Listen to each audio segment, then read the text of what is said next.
సంవత్సరం క్రితం తెలుగుదేశం ప్రభుత్వం ఏర్పడిన వెంటనే చంద్రబాబు నాయుడు గారు ముఖ్యమంత్రి అయిన వెంటనే రెంటపాళ్ల గ్రామానికి సత్తెనపల్లి నియోజకవర్గంలో ఉప సర్పంచ్ అయిన నాగమల్లేశ్వరాన్ని పోలీసులు చిత్రహింసలు పెట్టి మరుసటి రోజే కౌంటింగ్ అయిపోయిన మరుసటి రోజే చిత్రహింసలు పెట్టి నీకేం పని వైఎస్ఆర్సీపీ, నువ్వు కమ్మావైతే వైఎస్ఆర్లో ఎలా ఉంటావు అనరాని మాటలు అతన్ని అన్యాయంగా అతనికి ఆత్మక్షోభ చేపించారు. పాపం కుర్రవాడు ఎమోషనల్ కాబట్టి ఆత్మహత్య చేసుకున్నాడు.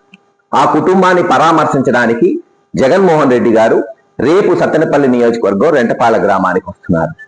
మరి ఎవరైనా సరే ఈ దేశంలో ఎక్కడికైనా పోవచ్చు, జగన్మోహన్ రెడ్డి గారు వస్తుంది వాళ్ళ కుటుంబాన్ని పరామర్శించడానికి, ఆ యువకుడికి సంతాపం తెలియ ఘనమైన నివాళులు అర్పించడానికి.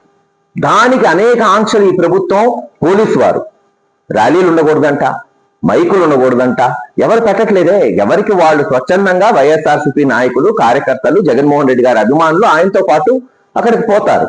సరే, పోవడానికి బైకుల మీద రావచ్చు, కార్ల మీద రావచ్చు, ఆటోల మీద రావచ్చు. అలా కాకుండా వినూత్నంగా మొట్టమొదటిసారి ఆంధ్ర రాష్ట్రంలో అందరు ట్యాక్సీ యజమానులకు ఫోన్ చేసి మీరు కనుక ఎవరికన్నా బండ్లు ఇస్తే సీజ్ చేస్తాం, ఎక్కడన్నా సరే ఆటోలు నడిపితే ఆటోలని సీజ్ చేస్తామని భయభ్రాంతులు గురి చేస్తున్నారు. ఒకటే చెప్తున్నా, ఇది మంచి పద్ధతి కాదు. ఎవరెక్కడికైనా పోవచ్చు, ఏదైనా మాట్లాడచ్చు.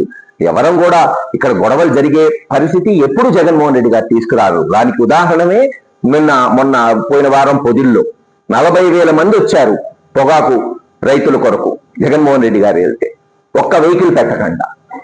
కానీ 20 మందిని తెలుగుదేశం చిన్న చిన్న కార్యకర్తల్ని, ఆడవారిని పెట్టి వాళ్ళకి 200 మందిని పోలీసులు పెట్టి రాళ్ళు తీసిరారు. అంటే ఉద్దేశం ఏంటి? ఎవరో ఒకరిని గొడవ చేయించాలి. ఆ 20 మందిలో ఎవరికన్నా తీవ్రమైన గాయాలు జరిగితే చూడు కొట్టారని చంద్రబాబు నాయుడు గారు చూపెట్టడానికి తన కార్యకర్తల ప్రాణాలే పణం పెట్టుకొని చిల్లర రాజకీయం చేస్తుంది ఈరోజు తెలుగుదేశం ప్రభుత్వం. కానీ రేపు చెప్తున్నాం, ఖచ్చితంగా జగన్మోహన్ రెడ్డి గారు ఎక్కడ సభ లేదు, ఎక్కడ మీటింగ్ లేదు, ఆయన పరామర్శించడానికి వస్తున్నాడు. పల్నాడులోని ప్రతి వైఎస్ఆర్సీపీ కార్యకర్త, నాయకుడు కదిలి రావాలి.